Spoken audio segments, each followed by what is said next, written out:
স্বৈরাচার ফ্যাসিস্ট প্রধানমন্ত্রী পদত্যাগে বাধ্য হয়ে 1808 সালের পরে এই বাংলার রাষ্ট্রপ্রধান কোনোদিন পালিয়ে যায় না। এই প্রথম স্বৈরাচার খুনি হাসিনা বাংলা ছেড়ে পালিয়েছে পদত্যাগ করে। এটা আমাদের বিজয়। শত শহীদের বিনিময়ে, হাজার শহীদের বিনিময়ে, হাজার শহীদের রক্তের বিনিময়ে আজকে এই স্বৈরাচার মুক্ত হয়েছে বাংলাদেশ। কিন্তু এটা আমাদের আংশিক বিজয়। গতকালকে আমরা আমাদের ভারপ্রাপ্ত চেয়ারম্যানের সঙ্গে জুম মিটিংয়ের মধ্য দিয়ে এই 3 দিনের কর্মসূচি ঘোষিত হয়েছে। 14, 15 এবং 16 তারিখ 14-15 অবস্থান কর্মসূচি এবং 16 তারিখে সুস্থতা এবং সারা বাংলাদেশে নিহতদের স্মরণে যারা আহত হয়েছে, পঙ্গু হয়েছে, তাদের জন্য দোয়া হবে। আপনাদেরকে এই আংশিক বিজয় নিয়ে উল্লসিত হওয়ার কিছু নেই। আমরা এখনো পুরো বিজয় পাই নাই। দেশে অতি দ্রুত একটি নির্বাচন হবে। এই নির্বাচনকে সামনে রেখে আপনাদেরকে মাঠে কাজ করতে হবে। নৈরাজ্য, ভাঙচুর, লুটপাট, চাঁদাবাজি বন্ধ করার জন্য আপনাদেরকে রাজপথে থাকতে হবে। কেউ চাঁদাবাজি করলে তাকে ধরে প্রশাসনের কাছে হস্তান্তর করবেন। কেউ ভাঙচুর করলে তাকে আটকে রেখে থানায় সাপোর্ট করবেন। কেউ যদি কারো জমি দখল করে তাকে বেঁধে রাখবেন, তাকে বেঁধে রেখে আইন শৃঙ্খলা রক্ষাকারী বাহিনীর হাতে দিবেন। আমরা দীর্ঘদিন রাজনীতি করে 17 বছর আন্দোলন করে মাঠে থেকে মামলা হামলার শিকার হয়ে আমরা একটা দীর্ঘদিন একটা ইমেজ তৈরি করেছি।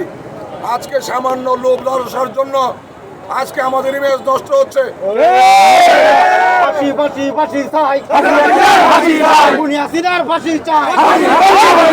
আমার ভাই কবরে খুনি কেন বাহিরে, আমার বোন কবরে খুনি কেন বাহিরে, ফাঁসি ফাঁসি ফাঁসি চাই।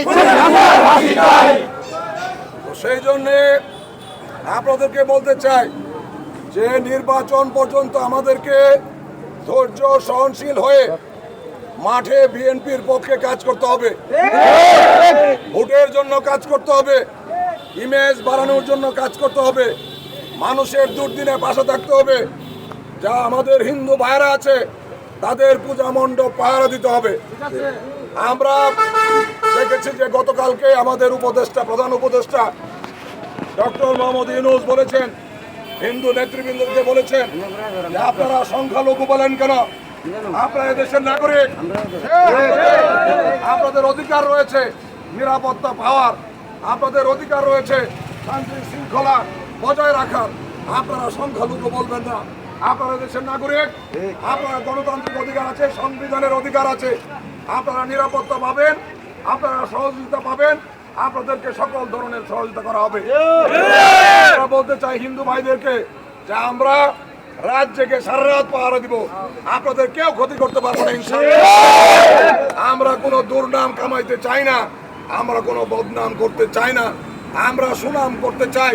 বাংলাদেশ জাতীয়তাবাদী দল সবসময় জনগণের সঙ্গে ছিল, এখনো আছে, আগামী দিনেও থাকবে।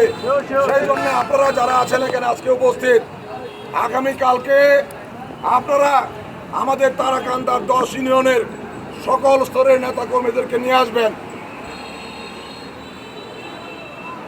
আপনারা আমাদের বিস্কা এবং কামারিয়া ইউনিয়ন থাকবে কাশীগঞ্জ, আর বাকি 8 ইউনিয়ন কালকে লোকবল নিয়ে কমপক্ষে 10,000 লোক আপনারা উঠাবেন। এখানে 15ই আগস্টের কোনো অনুষ্ঠান হবে না। আপনারা যারা খুনি, তাদের হাতে রক্ত, আমাদের উপদেষ্টা আসিফ নজরুল বলেছেন যে হাজারো লাশের গন্ধ নাকে নিয়ে আপনি 50 বছর আগের সুখ পালন করেন। যারা 1000 লোক মারা গেছে তাদের কোনো সুখ নাই, কিন্তু 50 বছর আগে যিনি মারা গেছেন তার সুখ পালন বাংলার মাটিতে হবে। সেই জন্য আপনাদেরকে বলতে চাই যে আপনাদেরকে ঐক্যবদ্ধ থাকতে হবে, সকল দ্বিধাদ্বন্দ্ব ভুলে যেতে হবে, বৃহত্তর স্বার্থে, দলের স্বার্থে, দেশের স্বার্থে সব ভুলে যেতে হবে, বিভেদ ভুলে যেতে হবে। আমরা কাঁধে কাঁধ মিলিয়ে ঐক্যবদ্ধভাবে কাজ করে বাংলাদেশের গণতন্ত্র আমরা ফিরিয়ে আনবো নির্বাচনের মধ্য দিয়ে। তাই আপনাদেরকে আমি আর বক্তব্য দীর্ঘায়িত করতে চাই না। আপনাদেরকে ধৈর্য, সহনশীল, দলের চেইন অফ কমান্ড মেনে, তারেক রহমানের নির্দেশ মেনে দল করার জন্য আমি আপনাদেরকে অনুরোধ জানাচ্ছি। পাশাপাশি আজকে 5টার সময় আপনারা এই কর্মসূচি শেষ করবেন, এই কথা বলে আপনাদের সবাইকে ধন্যবাদ জানিয়ে, কৃতজ্ঞতা জানিয়ে আমি আমার বক্তব্য শেষ করছি।